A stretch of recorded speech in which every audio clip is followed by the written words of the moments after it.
UFC 293 Australia menghadirkan perebutan title middleweight antara sang raja Israel Adesanya versus Sean Strickland.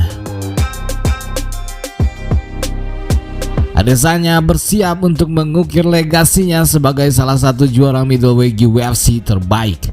Ia berencana menghabisi semua kontender yang tersisa, dan Strickland ialah kontender yang sama sekali tak diperhitungkan sebelumnya.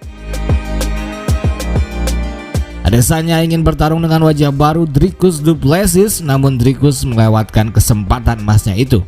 Dan Sean Strickland yang baru menang TKO atas jagoan anyar Dagestan Abus Magomedov dipilih UFC untuk sekedar mengisi title fight Adesanya di Australia yang menjadi basis fans Adesanya.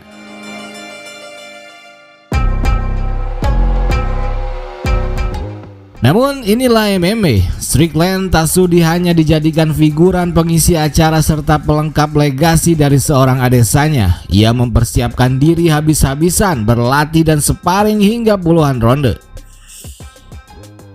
Diawali dengan tensi press conference yang luar biasa panas, Strickland mempermalukan Izzy dengan mulut beracunnya. Segala hal sensitif dan olok-olokan tanpa batas Strickland suarakan dengan lantang.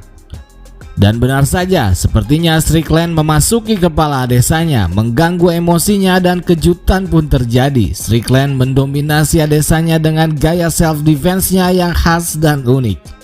Ia bertarung dengan gaya defensif namun dengan step yang terus maju menekan Adesanya sepanjang pertarungan. Langsung saja kita recap pertarungan antara Adesanya versus Sean Strickland.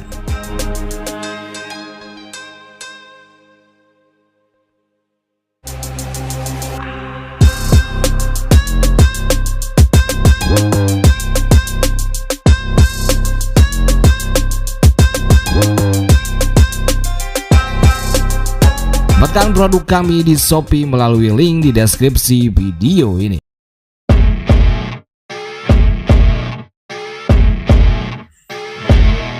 Di awal ronde sepertinya pertarungan akan membosankan. Strickland menekan dengan kuda-kuda defensif uniknya dan Adesanya terus mundur dengan akselerasi lincahnya.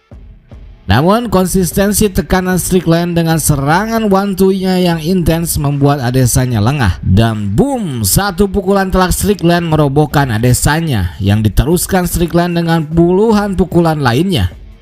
Namun tak bagaimana Adesanya bisa merecovery dan mengatasi situasi. Pertarungan pun berlanjut hingga akhir ronde. Ronde kedua Adesanya mencoba bangkit, sempat mengejar ketertinggalannya, namun di ronde ketiga dan seterusnya Adesanya terus terjebak dalam permainan defensif ketat Strickland yang begitu efektif membuat Adesanya stuck dan tak berkembang. Ia tak mampu keluar dari trik permainan Strickland dan terus terjebak semakin dalam hingga akhir pertarungan. Mode bertahan yang sekaligus menekan dan menyerang ala Strickland bagaikan sebuah teka-teki rumit yang tak bisa Adesanya pecahkan. Strickland membuat Adesanya mati kutu, tak bisa mengembangkan permainannya. Segala upaya Adesanya mental dan tak menunjukkan progres apapun. Trik-trik Adesanya tak membuat Strickland goyah. Strickland tetap bertahan dengan permainannya yang sangat jelas membuat Adesanya terus-menerus tersudut dan tak tahu harus berbuat apa. Sebenarnya Adesanya mempunyai peluang jika saja ia mau bermain agak kotor. Ia tak berani bertarung brutal tanpa terlalu memikirkan teknis. Andai saja ia berani mengambil resiko besar dengan beradu pukulan liar. Namun ia terus mengedepankan teknis dan keteraturannya yang sudah dibaca dengan baik oleh Strickland. Bahkan di akhir ronde kelima, sesaat sebelum pertarungan berakhir, Strickland membuka dirinya dan mengajak Adesanya berduel liar hidup mati sambil terus berteriak.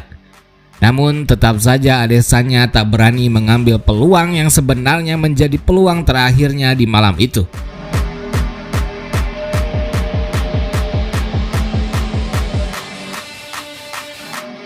Sungguh pertarungan yang penuh dengan trik dan penuh dengan serangan-serangan mental.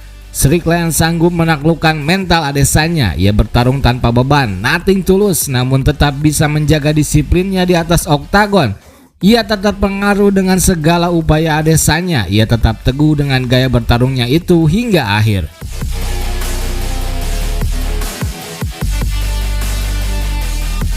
Sedangkan Adesanya terlihat lebih lemah secara mental, entah karena banyak hal lain di luar pertarungan yang membebani pikirannya atau karena ulah trash talk Strickland yang berhasil membuat emosinya terganggu. Yang jelas ada sesuatu yang berat yang membebani Adesanya malam itu. Namun di luar itu semua, secara permainan Adesanya kalah telak, apalagi secara mental. Adesanya terlihat sangat biasa. Tak ada mentalitas bertarung hidup matinya seperti saat melawan Kelvin Gastelum. Mungkin bisa jadi ini adalah awal kemundurannya. Mungkin ia sudah tidak lagi lapar, bahkan mungkin sudah kekenyangan, sehingga motivasi bertarungnya tak sebesar dulu. Bagaimana menurut kalian? Tulis saja pendapat kalian di kolom komentar. Berikut kami juga tampilkan hasil lengkap UFC 293 kemarin.